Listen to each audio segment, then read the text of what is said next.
గుప్పుడంత మన సీరియల్ నుంచి ఎప్పుడైతే రిషి సార్ తప్పుకున్నారో అప్పటి నుంచి ఆ సీరియల్ పరిస్థితి నడి సముద్రంలో నావలా మారిపోయింది.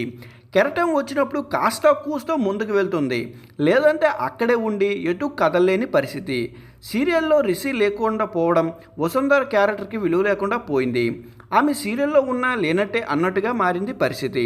అయితే రిషి పాత్ర నటిస్తున్న ముఖేష్ గౌడ సీరియల్ నుంచి తాను ఎందుకు తప్పుకున్నారో, కారణం ఏమిటో, అతన్ని తప్పించారో లేదంటే తనంతరం తానే తప్పుకున్నారో అన్న దానిపై ఎలాంటి క్లారిటీ లేదు. రిషి సార్ని కావాలనే తీసేశారని, ప్రొడక్షన్ హౌస్లో గొడవలని, దర్శకుడు కుమారు పంతంతో విభేదాలని చాలా రూమర్సే నడిచాయి. వాటిని బేస్ చేసుకుని చాలామంది రిషి ఫ్యాన్స్ రియాక్ట్ అవుతూ గుప్పుడంత మన సీరియల్ యూనిట్ని తిడుతూ రచ్చ చేస్తూ సీరియల్ దర్శకుడిపై సైతం ఫైర్ అవుతున్నారు.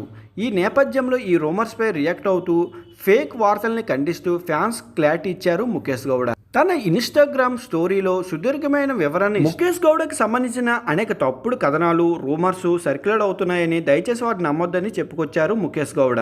గుప్పుడంత మన సీరియల్ ప్రొడక్షన్ హౌస్ ఛానల్తో పాటు నాతో నటించిన కో యాక్టర్లు నాకెంతో మద్దతుగా నిలిచారని, కష్టసమయంలో అండగా నిలిచారని, దయచేసి ప్రొడక్షన్ హౌస్ని ఇబ్బంది కలిగించొద్దని, గుప్పుడంత మన సీరియల్లో నా రీఎంట్రీ గురించి స్టార్ మా ఛానల్ సీరియల్ దర్శకుడిని, కో స్టార్స్ని ఇబ్బంది పెట్టొద్దని, నేను ఎన్నో ఏళ్ళుగా కష్టపడి మీ హృదయాల్ని స్థానం సంపాదించుకున్నా. ఇలాంటి తప్పుడు రూమర్స్ వల్ల ఆ ప్రేమ కోల్పోతానేమని భయమేస్తుంది. సీరియల్లో నేను ఎప్పుడు వస్తానో కేవలం నేను చెప్తే మాత్రమే నమ్మండి. సమయం వచ్చినప్పుడు నా నిర్ణయం తప్పకుండా మీకు చెప్తా అంటూ తనపై వచ్చిన రూమర్స్ని ఖండించారు ముఖేష్ గౌడ.